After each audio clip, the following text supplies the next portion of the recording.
Hi friends, welcome to news pocket. ప్రధాని Narendra Modi RSS శతాబ్ది ఉత్సవాల్లో పాల్గొన్నారు. ఆ ఉత్సవాల్లో ఆయన ప్రసంగించారు. ఆ ప్రసంగంలో కొన్ని కీలక వ్యాఖ్యలు చేశారు. దేశంలో అక్రమ వలసదారుల బిడద చాలా ఎక్కువైపోయింది. వాళ్ళందరినీ తరిమివేయాల్సిన సమయం ఆసన్నమైంది. ఈ డెమోగ్రాఫిక్ చేంజ్ను మనం జరగకుండా కాపాడుకోవాలి అని శతాబ్ది ఉత్సవాల్లో పాల్గొని ఆయన ప్రసంగించారు. దీన్ని బట్టి చూసుకుంటే ఆర్ఎస్ఎస్ అండ్ బీజేపీ రెండు సంస్థలు కలిసి ఈ అక్రమ వలసదారులపై పెద్ద ఎత్తున మిషన్ను ఏర్పాటు చేయనున్నాయని స్పష్టంగా అర్థమవుతుంది. ఎందుకంటే మోదీ లాంటి వ్యక్తి ఆర్ఎస్ఎస్కు సంబంధించిన ఒక కార్యక్రమంలో ఇలాంటి వ్యాఖ్యలు చేయడం చూస్తూ ఉంటే ఖచ్చితంగా ఈ రెండు సంస్థలు ఏదో ఒక భారీ ప్లాన్ ఇప్పటికే రచించుకుని ఉన్నట్లు, దాన్ని త్వరలోనే అమలు చేయనున్నట్లు కూడా అర్థమవుతుంది. అయితే దీన్ని ఒక్కసారి మనం పరిశీలిస్తే ఈ రెండు సంస్థలు ఇటు ప్రభుత్వ పరంగా బీజేపీ, అటు రాజకీయ పరంగా ఆర్ఎస్ఎస్ కూడా బీజేపీకి హెల్ప్ చేసే అవకాశం ఉంది. ఈ రెండు విధానాల ద్వారా అక్రమ వలసదారులను ట్యాకిల్ చేయడానికి ఈ రెండు సంస్థలు ఇప్పటికే ఒక ప్రణాళికను రచించుకున్నట్లు తెలుస్తుంది. మరి ఆ ప్రణాళిక ఏంటో మనం ఈ వీడియోలో తెలుసుకుందాం. అంతకంటే ముందు ఈ ఛానల్ను రీసెంట్గానే స్టార్ట్ చేసాం. మాకు మీ సపోర్ట్ ఖచ్చితంగా కావాలి. ఈ ఛానల్ను వెంటనే సబ్స్క్రైబ్ చేసుకోండి అని బెల్ ఐకాన్ను క్లిక్ చేయడం అస్సలు మర్చిపోద్దు. ఇక డీటెయిల్స్లోకి వెళ్తే, మోదీ శతాబ్ది ఉత్సవాల వేడుకల్లో ఇదే తరహా ఏదైతే వ్యాఖ్యలు చేశారో సరిగ్గా ఆగస్టు 15వ తేదీన స్వతంత్ర దినోత్సవ వేడుకల్లో ఎర్రకోట సాక్షిగా డెమోగ్రాఫిక్ మిషన్ను కూడా ఆయన ప్రకటించారు. మోదీ ఎప్పుడైనా ఎర్రకోటపై ప్రకటించారంటే ఖచ్చితంగా దానికి పెద్ద ప్రణాళిక ప్రభుత్వ పరంగా వేసుకున్నట్లే స్పష్టంగా ఉంటుంది. ఎప్పుడైనా ఈ విధంగా ప్రణాళిక వేసుకున్న తర్వాతే మోదీ దాన్ని ప్రకటిస్తారు. అది కూడా ఎర్రకోట మీదుగా ప్రకటించారంటే ఖచ్చితంగా దీన్ని చేసి తీరుతారు అన్నప్పుడే ఆ విధంగా ప్రకటిస్తారు. దీంతో పాటు తాజాగా శతాబ్ది ఉత్సవాల వేడుకల్లో ఆర్ఎస్ఎస్ ప్రసంగంలో కూడా ఆయన ఇదే తరహా వ్యాఖ్యలు చేయడం బట్టి ఖచ్చితంగా ఇందులో ఆర్ఎస్ఎస్ కూడా పాలు పంచుకుంటోంది అని మనందరికీ తెలుస్తుంది. అయితే ఆర్ఎస్ఎస్ ఏ విధంగా పాలు పంచుకుంటుంది అనే విషయాన్ని మనం ఫస్ట్ తెలుసుకుందాం. ఆ తర్వాత ప్రభుత్వ పరంగా ఎలాంటి యాక్షన్స్ ఉంటాయి అనే విషయాన్ని ఆ తర్వాత తెలుసుకుందాం. ఫస్ట్ ఆర్ఎస్ఎస్ విషయానికి వస్తే, ప్రస్తుతం మన దేశంలో అక్రమ వలసదారులు మన దేశంలో ఎక్కువగా చొరబాటు కావడానికి పశ్చిమ బెంగాల్ చాలా కీలకమైన రాష్ట్రం. బంగ్లాదేశ్కు అది బోర్డర్ స్టేట్ కావడంతో పాటుగా ఈ పశ్చిమ బెంగాల్ అండ్ బంగ్లాదేశ్ మధ్య పోరస్ బార్డర్ అనేది ఉంటుంది. అంటే పటిష్టమైన కంచె ఉండదు. దానికి అవతల నుంచి ఎవరైనా యువతలు రావచ్చు, లేదంటే యువతలి వాళ్ళు ఎవరైనా అవతలకి ఈజీగా వెళ్ళవచ్చు. జస్ట్ చిన్నపాటి పొలాల మధ్య ఫెన్సింగ్ ఏ విధంగా ఉంటుందో ఆ విధంగా ఉంటుంది. కొన్ని చోట్ల బోర్డర్కు సంబంధించి కొన్ని రాళ్ళు మాత్రమే ఉంటాయి. అక్కడక్కడ ఆర్మీ గస్తీ ఉంటుంది. సో ఇలాంటి పోరస్ బోర్డర్ ఉన్నప్పుడు ఈజీగా మన దేశంలోకి ఎంటర్ కావడానికి వీలు ఉంటుంది. అంతేకాకుండా పశ్చిమ బెంగాల్లో రాజకీయ పరంగా ఇదొక పెద్ద సమస్యగా మారిపోయింది. అక్కడ వెస్ట్ బెంగాల్లో మమతా బెనర్జీ నేతృత్వంలోని టీఎంసీ అధికారంలో ఉంది. ఈ టీఎంసీ పార్టీ నాయకులు, కార్యకర్తలంతా ఈ అక్రమ వలసదారులకు ఆధార్, ఓటర్ కార్డులను ఇచ్చి వారిని మన దేశ ప్రజలుగా చూపించే ప్రయత్నం చేస్తూ ఉన్నారు. తద్వారా వాళ్ళ ఓటర్లుగా మార్చుకోవడానికి టీఎంసీ పార్టీ పెద్ద ప్రణాళికనే రచించుకుంది. దాదాపు ఆ పార్టీ అధికారంలో ఉన్న 14 సంవత్సరాలుగా ఇదే పనిని చేస్తూనే వచ్చింది. దీనివల్ల మన దేశంలో పెద్ద ఎత్తున డెమోగ్రాఫిక్ చేంజ్కు జరుగుతోంది. ఈ పశ్చిమ బెంగాల్లో ఇప్పటికే పరిస్థితి చాలా తీవ్ర స్థాయిలో ఉంది. ఆ రాష్ట్రంలో ఎక్కువ సంఖ్యలో కొన్ని చోట్ల అయితే ఏకంగా ఎన్నికల వ్యవస్థనే టార్గెట్ చేసే విధంగా, డామినేట్ చేసే విధంగా వీళ్ళ జనాభా పెరిగిపోయింది. అయితే వీళ్ళు పశ్చిమ బెంగాల్కు మాత్రమే పరిమితం కాలేదు.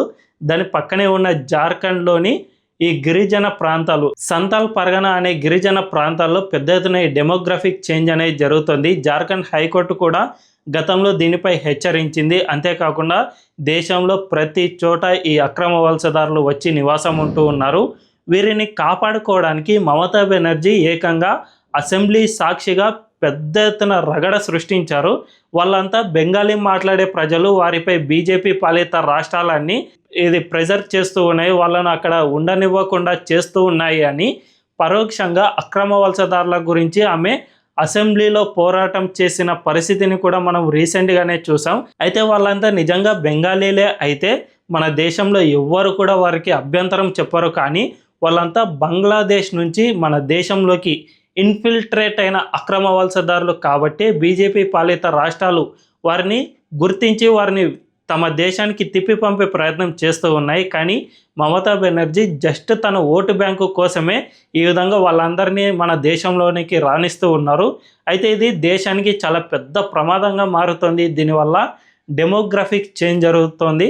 తద్వారా మన దేశానికి పెద్ద ఎత్తున థ్రెట్ అనేది వీళ్ళు క్రియేట్ చేస్తూ ఉన్నారు. స్థానికంగా ఉద్యోగాలు కొల్లగొట్టడం, వ్యాపారాలను కొల్లగొట్టడం, దీంతోపాటు మరీ ముఖ్యంగా ఇక్కడ సుపారీ కిల్లింగ్స్ అండ్ డ్రగ్స్ పెడ్లింగ్కు కూడా వీళ్ళు పాల్పడుతూ ఉన్నారు.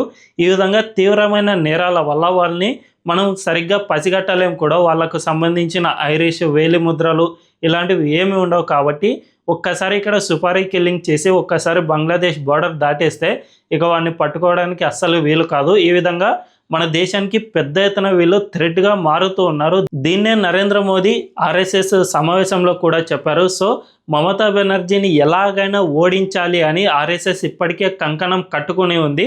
రాజకీయ పరంగా మమతా బెనర్జీని ఓడించేందుకు పశ్చిమ బెంగాల్లో ఇప్పటికే గ్రౌండ్ వర్క్ చాలా ముమ్మరంగా చేస్తూ ఉంది. రీసెంట్గా అంటే 2026 మార్చిలో పశ్చిమ బెంగాల్ ఎన్నికలు జరగనున్నాయి కాబట్టి సరిగ్గా దానికి 1 ఇయర్ ముందు అంటే ఫిబ్రవరి 10వ తేదీన RSS chief Mohan Bhagwat west బెంగాల్లో దాదాపు 10 రోజులు పర్యటించారు. అంటే కరెక్ట్గా 1 ఇయర్ ముందు నుంచే వీళ్ళు గ్రౌండ్ వర్క్ కోసం అక్కడ ప్రిపేర్ అయి ఉన్నారు. మమతా బెనర్జీని ఏ విధంగా ఓడించాలి, సెంట్రల్ గవర్నమెంట్ ఏ విధంగా పనిచేస్తోంది, బీజేపీ కనుక అధికారంలోకి వస్తే మీకు ఎలాంటి ఉపయోగాలు ఉండనున్నాయి అనే విషయాలన్నిటినీ ఆర్ఎస్ఎస్ ఇప్పటికే గ్రౌండ్ వర్క్ మొదలుపెట్టింది.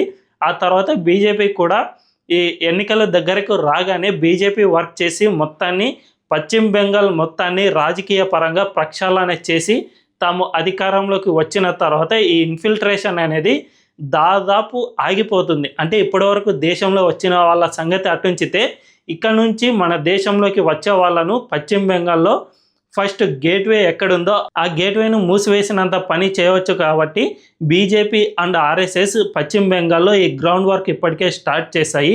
దీంతోపాటు బీజేపీ గవర్నమెంట్లో ఉంది కాబట్టి ప్రభుత్వ పరంగా డెమోగ్రఫిక్ మిషన్ను మోదీ ఇప్పటికే ప్రకటించారు. కాబట్టి దీనికి సంబంధించి గవర్నమెంట్స్ కూడా వర్క్ చేస్తూ ఉన్నాయి. ముఖ్యంగా ఈ శాంతి భద్రతలు అనేవి స్టేట్కు సంబంధించిన సబ్జెక్ట్ కాబట్టి ఇప్పటికే బీజేపీ పాలిత రాష్ట్రాలన్నీ వీటిపై చాలా వరకు అంటే ట్యాకిల్ చేస్తూనే ఉన్నాయి. రీసెంట్గానే మహారాష్ట్ర గవర్నమెంట్ ఏకంగా 47,000 మంది రోహింగ్యాలు అంటే అక్రమంగా ఆధార్ కార్డు, ఓటర్ కార్డు తీసుకున్నారు అని గుర్తించింది. వీళ్ళందరినీ ఇప్పుడు తిప్పి పంపేందుకు మహారాష్ట్ర గవర్నమెంట్ రెడీ అవుతుంది. ఇదే విధంగా పెద్ద ఎత్తున ఢిల్లీ పోలీసులు వాళ్ళందరినీ గుర్తించేందుకు స్పెషల్ డ్రైవ్ నిర్వహించారు. వీరిలో చాలామందిని గుర్తించారు.